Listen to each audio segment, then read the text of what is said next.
Oi, Celise, bem-vinda. Sua pergunta é muito pertinente. Como o agulhamento a seco pode ajudar no zumbido somatosensorial?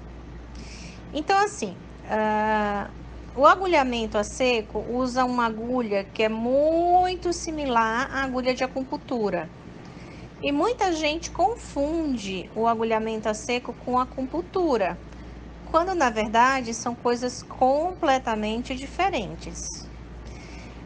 A acupuntura, você coloca a agulha em pontos fixos pré-determinados que atingem os meridianos e cuja função é liberar substâncias, por exemplo, como endorfinas, para promover alívio da dor, do estresse, da ansiedade. É diferente do agulhamento a seco.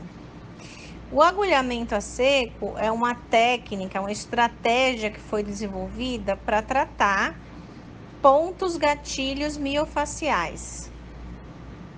O que são pontos gatilhos miofaciais?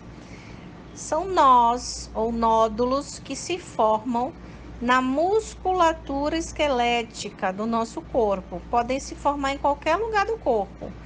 No músculo da perna, no músculo da coxa, no músculo do abdômen, no músculo das costas, em qualquer lugar. E esse ponto gatilho miofacial, na verdade, ocorre por um encurtamento, por uma contração máxima das fibras musculares.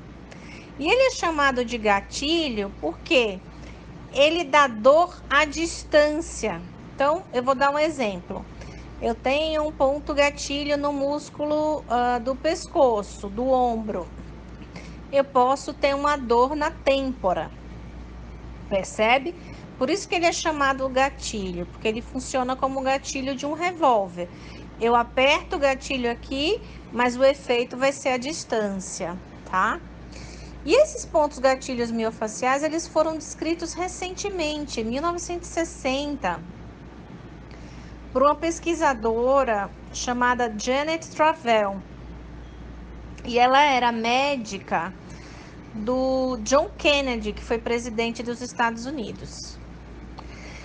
Esses pontos gatilhos miofaciais, sabe-se hoje, eles podem causar zumbido em qualquer lugar do corpo? Não. Se eles estão nessa região em volta do ouvido, né? Pescoço, cabeça, crânio. Eles, quando estão presentes, eles podem gerar zumbido. E aí a gente precisa desfazer esses nódulos para poder obter alívio do zumbido. Por quê? Porque nessa região do ponto gatilho, a circulação de sangue é muito baixa, a oxigenação de sangue é muito baixa. Você tem uma isquemia do tecido, né? E isso acaba ativando as fibras que transmitem o estímulo nervoso, chegando, vamos dizer assim, na medula espinal. Então, eu não sei se vocês lembram aqui ao longo do nosso grupo que eu tenho falado muito do nervo trigêmeo, etc., que ele dá a inervação muitos desses músculos da região da cabeça e pescoço, e que o trigêmeo ele faz uma comunicação com a via da audição. Então é dessa forma que esses pontos gatilhos ou nódulos podem influenciar na percepção do zumbido. E aí você pode tratar esses pontos gatilhos de diversas formas, não precisa ser com agulhamento a seco, tá? Pode ser com dígito pressão, pode ser com TINS, pode ser com infiltração de substâncias. Então, assim, existem diversas estratégias terapêuticas. O agulhamento a seco é uma delas, tá? Mas não precisa ser exclusivamente isso. Você pode tratar com outras formas de fisioterapia, de estratégias fisioterápicas, tá bom? terapia manual, etc. Então, existem outras formas de tratar. Eu não sei se ficou claro.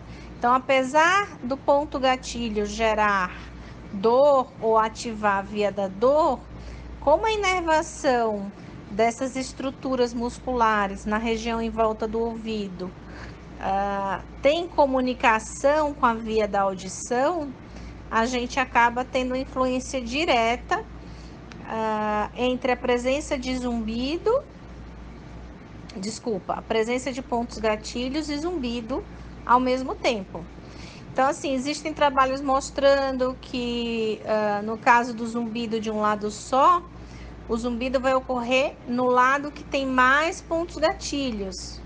Existem trabalhos mostrando que você desfazendo esses pontos gatilhos, né? Vamos dizer assim, dissolvendo esses nódulos, desmanchando esses nódulos com digitopressão, você vai ter melhora do zumbido.